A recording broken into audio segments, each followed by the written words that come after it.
El caso que involucra a Marcelo Galás, alias Leche, quien fuera, como bien dijiste, condenado a 7 años de prisión y una multa de 6 millones de pesos a pagar en dos tramos. Uno de ellos ya se abonó. Esto fue publicado, difundido por incluso las partes, por lo tanto no estamos siendo indiscretos al momento de decirlo, y que tiene un depende, que es la homologación por parte de un juez de este acuerdo si se abona la segunda cuota de la multa el 29 de mayo.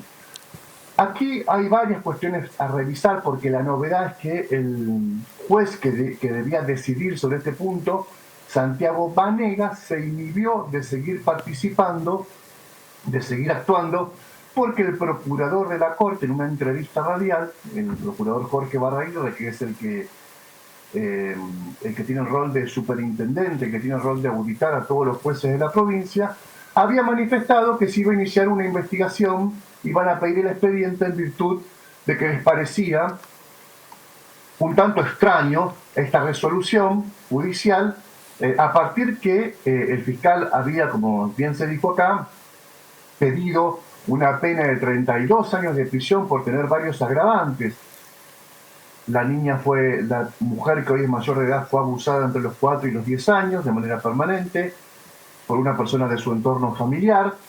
El abusador tenía un rol de tutela sobre la chiquita, la niña, y bueno, agravado por muchísimas circunstancias que en otro momento podríamos incluso pasarlas una por una, pero de más está decir que en cualquier otra circunstancia, cualquier persona en un juicio abreviado, donde un fiscal pide 32 años, ¿qué suele pasar? Como se dice vulgarmente, se le afloja al imputado en virtud que acepta su responsabilidad y evita, lo que se llama la economía procesal, evita ir a juicio y por lo tanto evita que el sistema siga generando, digamos, siga generando actividad, el sistema judicial, el servicio de justicia. Pero nunca, por lo menos en mi caso, he escuchado que una imputación de 32 años termine aceptándose en 7. Acá hay algo clave, que muchos dicen, pero eh, ¿por qué opinan desde Santa Fe como que 7 años es poco si la víctima estuvo de acuerdo? Acá hay que prestar atención, Sergio y Colo, en algo. La víctima, primero, no se pudo constituir como querellante porque no se lo permitieron. Segundo, la víctima es eso, no es víctima de cualquier delito, es víctima de un delito aberrante, de la integridad sexual. Probablemente uno de los más aberrantes, si no estuviese el homicidio por encima, ¿no? Probablemente el más aberrante. Eh, Tercero, no quiere victimizarse o revictimizarse en un juicio oral con la prensa, con los testigos, con el propio violador.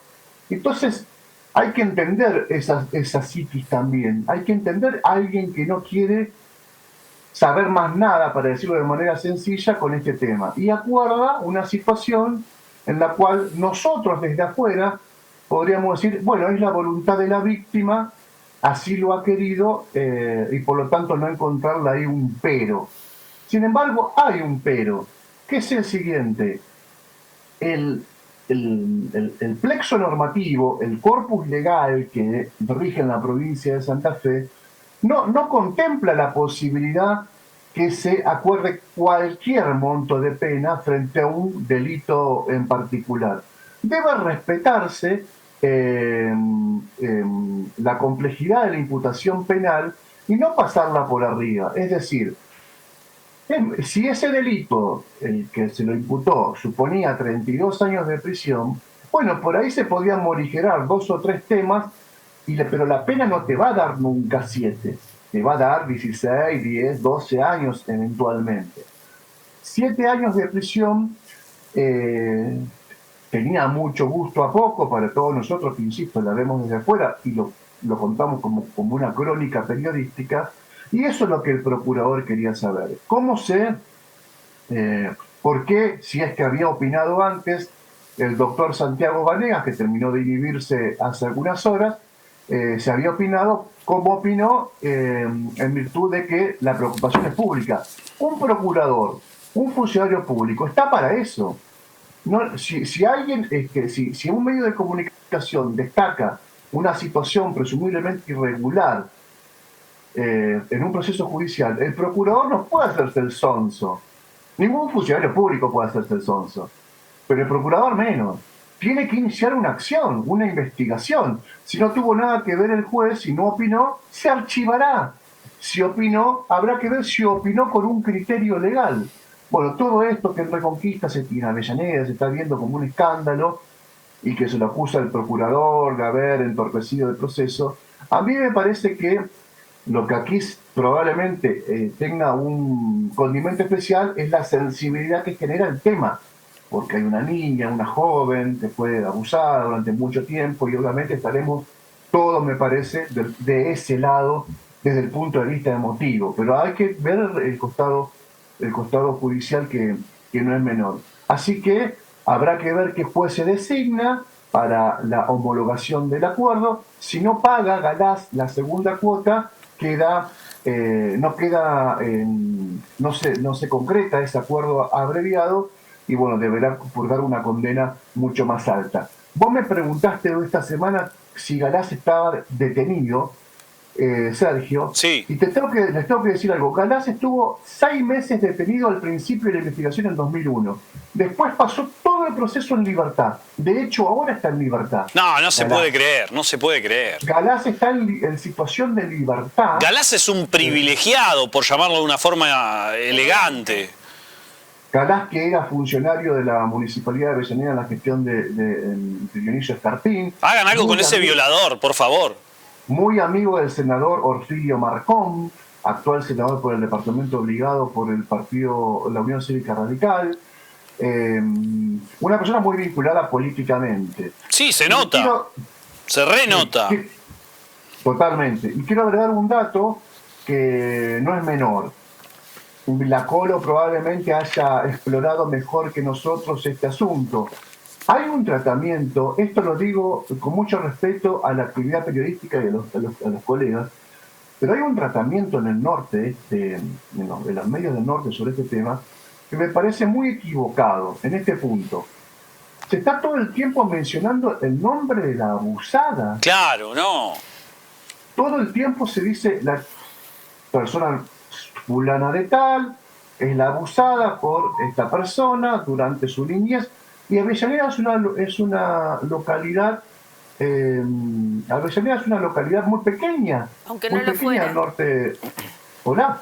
Aunque no lo fuera, Héctor, aunque fuese No, aunque no lo fuera, exacto, aunque no lo fuera, es verdad, aclaremos esto, además es muy pequeña, es un pueblo grande, y obviamente hay quienes asocian Marcelo Galás es el violador. Muchas personas saben quién es la víctima, pero bueno, hay toda un corpus de protección legal a las infancias, que justamente hay un protocolo de tratamiento de estos temas de las asociaciones de prensa de todo el mundo, que hablan de la protección de la identidad de la víctima cuando se trata de una menor. Era menor cuando fue víctima, sigue siendo una víctima, aunque claro, no se ha cumplido tal cual. la mayoría de edad. Nada más, no lo tomen como algo, si nos están viendo los compañeros amigos del norte que fuguen estos temas, por lo menos lo estoy planteando yo, no lo tomen como algo, como que de una poltrona estamos diciendo cómo tienen que hacer su trabajo, pero me parece muy importante que esto quede en claro. El niño, la niña, debe ser protegido en su integridad y en su identidad. Así que hay que prestar atención a este tema también, un tema que va por un costado distinto al tema central que estábamos hablando recién. Perdón, Héctor, para sintetizar, o por lo menos en relación con lo que significa, por un lado, el abuso sexual propiamente dicho, que es un acto de violencia sexual, todo el entramado de poder que evidentemente está operando en este caso. Hay un entramado de poder, evidentemente, por la disminución de la pena, incluso por el arreglo económico, Por el tránsito en libertad de un violador y del a eso proceso. iba. Es inconcebible. Es increíble. Que un abusador que ya transitó un juicio y que ya atravesó todas las etapas de un proceso penal esté en libertad. Y que asumió su culpa. Y que además asumió su culpa. Es inconcebible. Es inconcebible. Vuélvanse a su casa, funcionarios judiciales. Exactamente. Déjense de joder. Cuando por favor. se insiste, perdón por la insistencia y repetir siempre lo mismo en torno a las cuestiones vinculadas con los delitos sexuales, cuando pedimos desde el periodismo que tratamos y desde la comunicación que tratamos de hacerlo con perspectiva de género, desde que las organizaciones de mujeres y disidencias piden exactamente lo mismo, una justicia que no sea patriarcal, que no sea machista, que no genere más víctimas, porque además se están revictimizando a la propia chica que fue abusada. Tiene que ver con esto, rompamos esos entramados de poder que permiten que un violador esté en libertad, que permiten que un violador no tenga la pena que le corresponde, que permiten... que una víctima siga siendo víctima. Y que una víctima siga siendo víctima. No sé, que esto seguramente Héctor lo podrá definir mejor que yo, pero me parece que si aquí hay... se puede comprobar que no hubo una pericia, mejor dicho, que fue... se actuó de mal modo, que hubo una mala praxis a nivel judicial, ya sea por parte del juez o por parte de la fiscalía o por parte de los abogados que hayan intervenido. Bueno, así como el juez o ex juez Mingarini atravesó un proceso de jury y fue destituido de su cargo, claro. Bueno, que se actúe de esa misma manera. Porque la justicia, cuando tiene que tratar temas de violencia sexual, tiene que estar a la altura de las circunstancias. Sea una persona reconocida en la sociedad, con influencias en el poder, o sea una persona que carece de esas cuestiones y también es un violador. Tal cual. Cumplan con su deber. Cumplan con su deber, reparen, capacítense, estudien. Analicen lo que significa, insisto, lo dijeron muy bien Sergio y también lo dijo Héctor, es un delito aberrante, no es un robo, no es algo no es una cuestión material.